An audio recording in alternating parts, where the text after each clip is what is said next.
Hello नमस्कार दोस्तों, मैं भवरन सिंह आप सभी का स्वागत करता हूं अपने यूट्यूब चैनल सिंह भोला क्लासेस पर।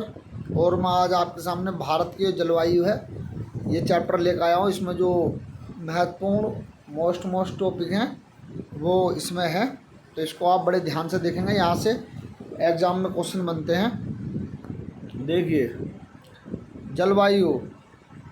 तो जलवायु किसी क्षेत्र में लंबे समय तक जो मौसम की स्थिति होती है उससे उस स्थान की जलवायु कहते हैं। भारत की जलवायु उष्णकटिबंधीय मानसूनी जलवायु है। तो याद रहे, जो भारत की जलवायु है उष्णकटिबंधीय मानसूनी जलवायु है। पूछ लेता है कि भारत की जलवायु कैसी है, तो मानसूनी जलवायु है, उष्णकटिबंधीय मानसूनी जलवायु है। मौसम, मौसम किसे कहते हैं, तो किसी स्थान पर थोड़े समय की, जैसे एक दिन या एक सप्ताह की वायुमंडलीय अवस्थाओं को वहाँ का मौसम कहते हैं। भारत में मौसम संबंधी सेवा सन 1875 ईस्वी में आरंभ की गई थी। तब इसका मुख्यालय शिमला में था। प्रथम विश्व युद्ध के बाद इसका मुख्यालय पुणे लाया गया।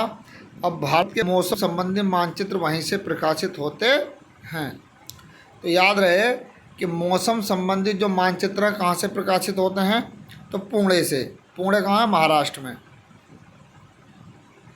भारतीय जलवायु को मानसून के अलावा प्रभावित करने वाले दो कारक प्रमुख हैं।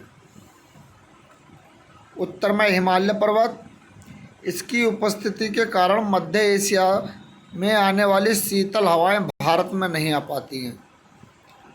दूसरा, दक्षिण में हिंद महासागर, इसकी उपस्थिति एवं भूमध्य रेखा की समीपता के कारण उष्णकटिबंधीय जलवायु अपने आदर्श रूप में पाई जाती है।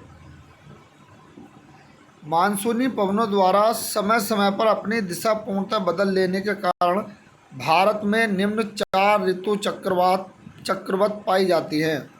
पहली है शीत ऋतु, जो 15 दिसंबर से 15 मार्च तक। ग्रीष्म ऋतु 16 मार्च से 15 जून तक। वर्षा ऋतु 16 जून से 15 सितंबर तक। और शरद ऋतु 16 सितंबर से 14 दिसंबर तक। नोट, ये तिथियां एक सामान्य सीमा रेखा को तय करती हैं। मानसून पवनों के आगमन और प्रत्यावर्तन में होने वाला विलंब इनको पर्याप्त रूप से प्रभावित करता है। देखिए, उत्तरी भारत के मैदानों में शीत ऋतु में वर्षा, जो शीत ऋतु में जो वर्षा होती है जनवरी फरवरी में, तो उत्तरी भारत के मैदानों में जो शीत ऋतु की वर्षा होती है ये पश्चिमी विक्षोभ या जेट स्ट्रीम के कारण होती है। राजस्थान में इस वर्षा को मावट कहते हैं। ठीक है, तो याद रहे, जो जनवरी फरवरी में जो वर्षा होती है आपकी, तो पश्चिमी विक्षोभ से होती है, जो अरब सागर से आता है। और ये उत्तर भारत में ज़्यादा होती है, जैसे हरियाणा, पंजाब, पश्चिमी उत्तर प्रदेश और हिमाचल प्रदेश और जम्मू कश्मीर राज्यों में होती है। जाड़ों के दिनों में जनवरी फरवरी में तमिलनाडु के तटों पर या कोरोमंडल तट पर वर्षा लौटते हुए मानसून या उत्तर पूर्वी मानसून के कारण होती है। अब देखो, जो लौटता मानसून है उससे जो वर्षा होती है ये तमिलनाडु में होती है, तो ये होती है आपकी उत्तर पूर्वी मानसून से या लौटते हुए मानसून से। ग्रीष्म ऋतु में असम और पश्चिम बंगाल राज्यों में तीव्र आर्द्र हवाएं चलने लगती हैं, जिनसे गरज के साथ वर्षा होती है। इन हवाओं को पूर्वी भारत में नार्वेस्टर, बंगाल में कालवैसाखी के नाम से जाना जाता है। कर्नाटक में इसे चेरी ब्लास्म एवं कॉफ़ी वर्षा कहा जाता है, जो कॉफ़ी की कृषि के लिए लाभदायक होता है। आम की फसल के लिए लाभदायक होने के कारण इसे दक्षिण भारत केरल में आम्र वर्षा कहते हैं। तो ये इसको आपको याद रखना है कि जो ग्रीष्म ऋतु में और पश्चिम बंगाल और असम में जो तीव्र हवाएं चलती हैं, इनसे जो गरज के साथ वर्षा होती है, तो इन्हें हम क्या क्या कहते हैं, तो पूर्वी भारत में इसको कहते हैं हम नार्वेस्टर, बंगाल में काल वैसाखी, कर्नाटक में इसे चेरी ब्लास्म और कॉफ़ी वर्षा कहते हैं, और केरल में इसको आम्र वर्षा कहते हैं। उत्तर पश्चिम भारत के शुष्क भागों में ग्रीष्म ऋतु से चलने वाली गर्म और शुष्क हवा को लू कहा जाता है। वर्षा ऋतु में उत्तर पश्चिम भारत तथा पाकिस्तान में उष्ण दाब का क्षेत्र बन जाता है, जिसे मानसून गर्त कहते हैं। इसी समय उत्तरी अंत उष्ण अभिसरण NITC उत्तर की ओर खिसकने लगती है, जिसके कारण विषुवत रेखीय पछुआ पवन दक्षिणी गोलार्ध के दक्षिण पूर्वी वाणिज्यिक पवन विषुवत रेखा को पार कर फेरल के नियम के अनुसरण करते हुए भारत में प्रवाहित होने लगती हैं। इसे दक्षिण पश्चिम मानसून के नाम से जाना जाता है और भारत की अधिकांश वर्षा लगभग 80% इसी मानसून से होती है। तो याद रहे, जो भारत में वर्षा होती है और दक्षिण पश्चिम मानसून से होती है, और ये लगभग जो सबसे पहले केरल में आता है और फिर उसके बाद धीरे धीरे 15 जुलाई तक पूरे भारत में ये हो जाता है। भारत के प्रायद्वीपीय आकृति के कारण दक्षिण पश्चिम के मानसून 2 शाखाओं में विभाजित हो जाता है। एक तो अरब सागर की शाखा और एक आपके बंगाल की खाड़ी की शाखा।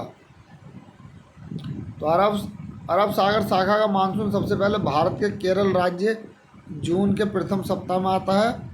यहाँ पर पश्चिमी घाट पर्वत से टकराकर केरल के तटों पर वर्षा करती है। इसे मानसून प्रस्फोट भी कहा जाता है। गारो खासी जयंती पहाड़ियों पर बंगाल की खाड़ी से आने वाली हवाएं दक्षिण पश्चिम मानसून की शाखा अधिक वर्षा लाती हैं, जिसके कारण यहाँ स्थित मानसराम मेघालय विश्व में सर्वाधिक वर्षा प्राप्त करने वाला स्थान है, लगभग 1141 सेंटीमीटर। तो विश्व की सबसे ज़्यादा वर्षा कहाँ होती है? मानसराम में, जो मेघालय में है। और ये किससे होती है? दक्षिण पश्चिम मानसून से, जो बंगाल की खाड़ी से मानसून आता है उससे होती है।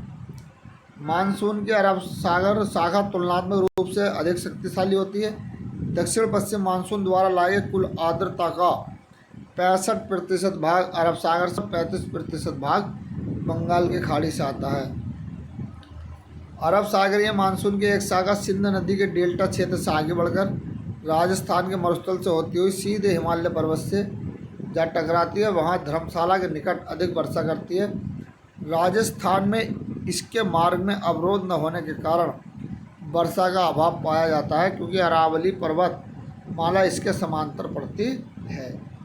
तमिलनाडु पश्चिमी घाट के पर्वत वृष्टि छाया क्षेत्र में पड़ता है, अतः यहाँ दक्षिण पश्चिम मानसून द्वारा काफ़ी कम वर्षा होती है। शरद ऋतु को मानसून प्रत्यावर्तन का काल कहा जाता है। इस ऋतु में बंगाल की खाड़ी और अरब सागर में उष्णकटिबंधीय चक्रवातों की उत्पत्ति होती है। इन चक्रवातों से पूर्वी तटीय क्षेत्रों में मुख्यतः आंध्र प्रदेश, उड़ीसा तथा पश्चिमी तटीय क्षेत्र में गुजरात में काफ़ी क्षति पहुंचती है।